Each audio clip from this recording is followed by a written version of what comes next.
Hi class. I want to welcome everyone here to week 10. Okay. Today we'll be going over current liabilities. Okay. Start the first one. It says here, Jameson Company has the following obligations at December 31. For each obligation, indicate whether it should be classified as a current liability. Assume an operating cycle of less than 1 year. Okay. So we start with the first one. The first one here says, note payable $100,000 due in 2 years. Now remember, current liability is due within a year or less. So because it's due in 2 years, it's going to be not a current liability. Now, Part B says a 10-year mortgage payable of $300,000 payable in 10 $30,000 annual payments. Now, this annual payment is due each year, so that is a current liability. Now, it says interest payable of $15,000 on the mortgage. Remember, interest payable is a current liability because you have to pay that yearly. So, current liability.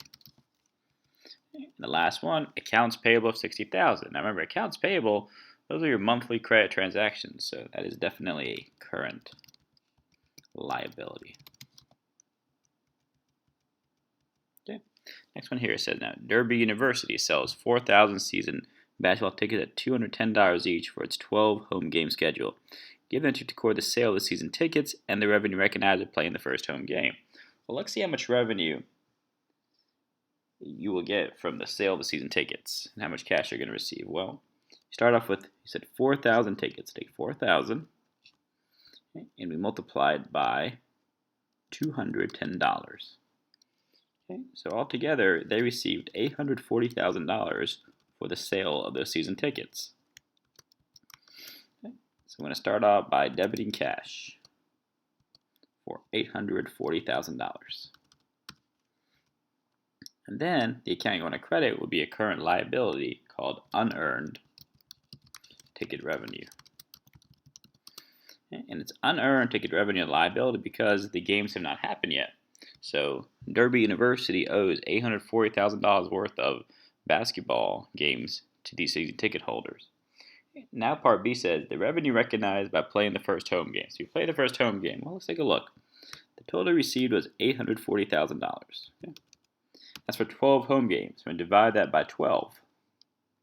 So the revenue recognized so far would be $70,000. Go to Part B now. Now we're going to start off by debiting unearned ticket revenue. Okay. You would debit this because you want to decrease your liability. Now the university owes $70,000 less of tickets to season ticket holders. And then you would credit ticket revenue. You would credit ticket revenue because you want to increase revenue because now you've actually earned it. By that amount, it's $70,000. Next one now. It says here, Morondo Company borrows $90,000 from the First Bank on a 6-month, $90,000 8% note. The first one says, at June 1st, prepare the entry for receiving the cash. So again, start off June 1st.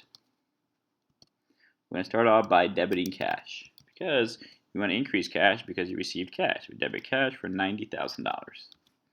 Now you received $90,000, but now you owe that. So you want to credit notes payable for $90,000. Now the next part says you want to prepare the adjusted entry on June 30th. Okay, you have to adjust here for cash. Okay, because the cash for the cash you received. Okay, so the entry here will be for interest. Okay, so here it says how much interest has accrued so far. Well, let's take a look here. So the first part, we know the loan is for $90,000. Take $90,000 multiplied by the 8% interest. And one more thing we got to multiply by is how much time has gone by. Okay, even though it's a 6-month note, whenever we accrue for interest, you always want to accrue it based on a year. And because it was June 1st, now it's June 30th, you multiply by 1 divided by 12. So it says here, how much interest has accrued so far? When you multiply all together, that'll be $600. So we put here, June 30th. You want to start by debiting interest expense for $600 because this says how much interest has accrued so far. You haven't paid it yet, but it's been accrued. Now, if you debit interest expense, you want to debit the current liability, which is interest payable for $600.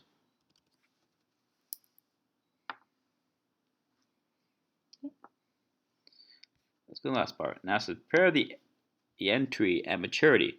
Assume monthly general entries have been made through June 30th. I'm sorry, through November 30th. So it says you've been making just entries each month. Okay. So first of all, let's see how much total interest payable we will have here. Because you've been making them each month. So let's take a look here. Well, the first part will be the same. So still going to take $90,000 and multiply it by 8%. Now multiply by how much time has gone by. From June 1st, November 30th, that's 6 months. So multiply again by 6 divided by 12. So total interest here will be $3,600. Okay. Now let's see how we record that. So we start at December 1st.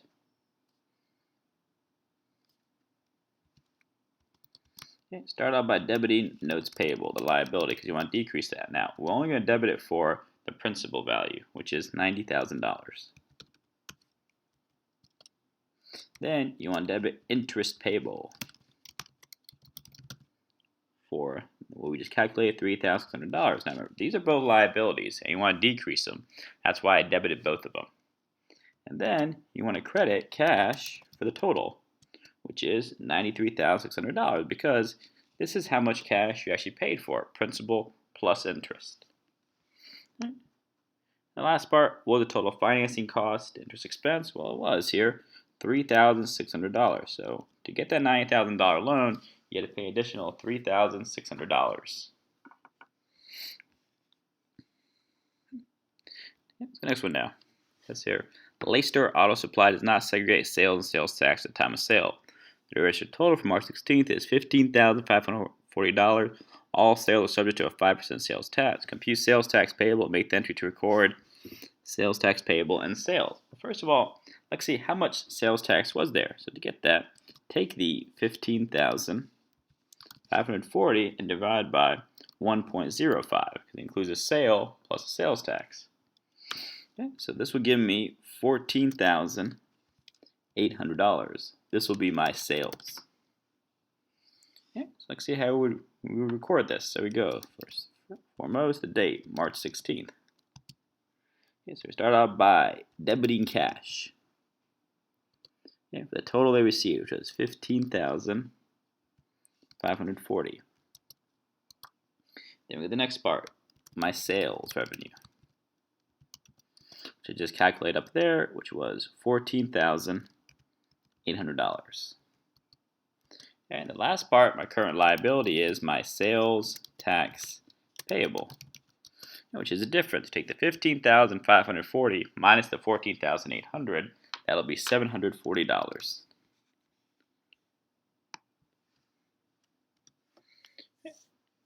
Let's go to the last one now. Okay, last one says here, Cindy Nagler's regular hourly wage rate is $16, and she receives an hourly rate of $24 for work in excess of 40 hours. During January pay period, Cindy works 47 hours. Federal income tax is $95. She has no voluntary deductions.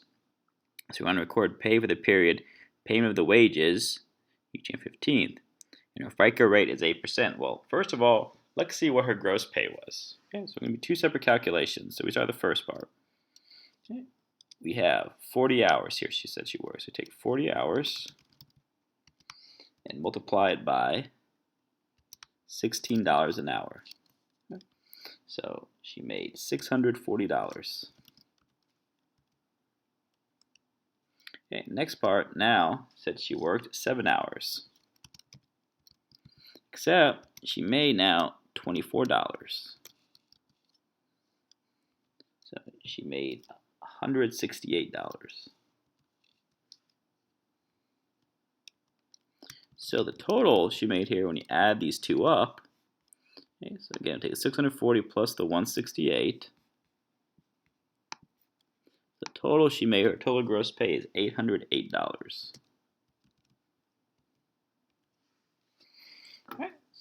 All right. So we're gonna start, but don't forget here, we gotta take out some things here. It says here her FICA rate is 8%. So take $808 and multiply it by 8%. So her FICA taxes will be $64.64. Okay. Now, time to record it. Okay. Says here hourly rate. So start out by debiting wages expense. Okay. For the total gross pay, which in this case is $808. Okay. Go to the next part. Okay. Our next part would be our wages payable. That's how much wages we're gonna pay out to Cindy. Okay. Now, to get her wages, we'll leave that blank for now. We'll come right back to it. Okay. We also have her, it says here, she took out $95 for her federal income tax withholding. So here, federal income taxes payable. Okay. That'll be $95. The last one will be our FICA taxes payable. We calculated was $64.64. Now, let's go back to this wages payable. Now to get wages payable, again, take the $808 minus the $95 minus $64.64. So he's actually going to receive $648.36. And the last part, Part B. Part B says here, you actually paid Cindy's wages. So now Cindy actually received her wages. Okay?